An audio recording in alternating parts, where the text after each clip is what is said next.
ইসলাম ছাড়া অন্য কিছু আমরা মানি না, মানবো না। চিল্লায় বলতে হবে ঠিক কিনা। ইসলাম বিরোধী কোনো মতবাদ আমরা মানবো না। চিল্লায় বলেন ঠিক কিনা।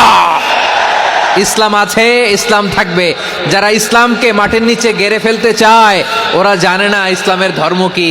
ইসলাম চারা বীজের মতো, ইসলামকে জমিনের ভিতরে গেড়ে দিতে চাইলে এটা শাখা প্রশাখা নিয়ে আসমানের দিকে, উপরের দিকে উঠে যায়। চিল্লায় বলেন ঠিক কিনা। এজন্য আল্লাহর হাবিব বলেন ৬টি মৌলিক কর্মসূচির সারমর্ম হলো ইসলাম।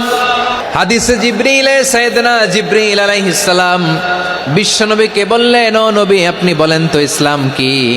ইয়া মুহাম্মদ আখবিরনি আনিল ইসলাম, ইসলাম কারে বলে আপনি বলেন। আল্লাহর হাবিব বললেন ৬টি মৌলিক কর্মসূচির সারমর্ম হলো ইসলাম। এক হলো তুমি সাক্ষী দিবা আল্লাহ ছাড়া কোনো ইলাহ নাই, মুহাম্মদ ছাড়া রাসূল নাই, তিনি আমাদের রাসূল। সালাত কায়েম করবা, যাকাত আদায় করবা, সামর্থ্য থাকলে আল্লাহর ঘরে হজ করতে যাবা। এই ৬টা কর্মসূচির সারমর্মের নাম হলো ইসলাম। তাহলে ইসলাম কারে বলে বুঝতে পারছেন?